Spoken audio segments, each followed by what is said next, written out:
ఈరోజు 2వ తారీఖు జనవరి 2026 శుక్రవారం. ఈరోజు మీనరాశి వారికి విద్యార్థులకి జ్ఞాపక శక్తి పెరుగుతుంది, బాగా చదువుకుంటారు. ఉద్యోగస్తులకి ఆఫీసుల్లో మీ సలహాలు, మీ సూచనలు అందరికీ నచ్చుతాయి. తద్వారా మీరు క్రియేటివ్గా బాగా ఐడియాలు ఇవ్వగలుగుతారు. మీరు చేసే ప్రాజెక్ట్ వర్క్లు కూడా విజయవంతం అవుతాయి. వ్యాపారస్తులకి నూతన మార్కెటింగ్ వ్యూహాలు అద్భుతమైనటువంటి ఫలితాలు ఇస్తాయని చెప్పచ్చు. ముఖ్యంగా డెలివరీ, లాజిస్టిక్స్ మరియు సర్వీసింగ్ రంగాల్లో ఉన్నటువంటి వారికి లాభాలు బాగా పెరుగుతాయి. స్త్రీలకి ఇంటిని అందంగా తీర్చిదిద్దడంలో లేదా గార్డెనింగ్, తోట పని, మిద్దె తోట వ్యవసాయాలు అలాంటి వాటి పట్ల ఆసక్తి బాగా పెరుగుతుంది. పాత స్నేహితుల కలయిక స్త్రీలకి చాలా మానసిక ఉల్లాసాన్ని ఇస్తుందని చెప్పొచ్చు. విదేశాల్లో ఉండే భారతీయులకి సొంత ఇల్లు లేదా ఆస్తి కొనే ప్రయత్నాలు ఫలిస్తాయి.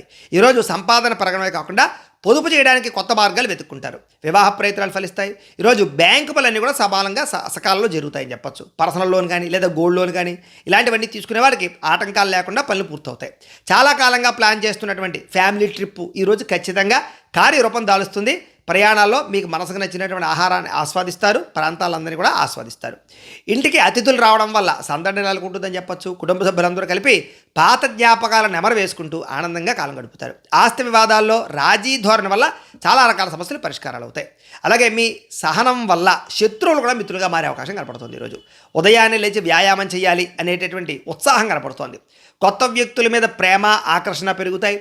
భార్యాభర్తలు కొత్త ఇంటి సామాగ్రిని లేదా కొత్త గృహోపకరణ వస్తువులు కొనుగోలు చేసుకోగలుగుతారు. భవిష్యత్తు ప్రణాళికల విషయంలో ఇద్దరు ఏకాభిప్రాయాన్ని కూడా వస్తారు. ఈరోజు ఏ పని చేసినా సరే భవిష్యత్తులో పెద్ద మొత్తంలో లాభాన్ని ఇచ్చేటటువంటి పనులు లేదా పెట్టుబడులు పెట్టగలుగుతారు. ముఖ్యంగా సేవింగ్స్ లేదా ఇన్సూరెన్సులు లేదా పొల్యూషన్లు లేదా రకరకాలవన్నీ కూడా కట్టే అవకాశాలు కూడా కనపడుతున్నాయి. మీలో దాగి ఉన్నటువంటి ఏదైనా ప్రతిభను అంటే పాటలు, డ్యాన్సు, సంగీతం లాంటివి సోషల్ మీడియా ద్వారా పంచుకునే ప్రయత్నం చేస్తారు. దాని ద్వారా మంచి స్పందన మీరు పొందగలుగుతారు. రేపటి రాశిఫలం కూడా మీకు రావడానికి ఇక్కడ ఒక్కసారి లైక్ చేసి సబ్స్క్రైబ్ చేయండి. అలాగే ఇక్కడ కనపడుతున్నటువంటి లింక్ మీద మీరు క్లిక్ చేసినట్లయితే మీకు ఇంట్లో లక్ష్మీదేవికి పూజ ఎలా చేసుకోవాలో వీడియో వస్తుంది. ఆ వీడియోని ఎదురుగుండా పెట్టుకుని మీ ఇంట్లో మీరు లక్ష్మీదేవికి ఈరోజు పూజ చేసుకోవడం వల్ల మీకు ఈరోజు శుభప్రదంగా ఉంటుందని తెలియజేస్తూ లైక్ చేయడం మాత్రం మర్చిపోకండి. స్వస్తి.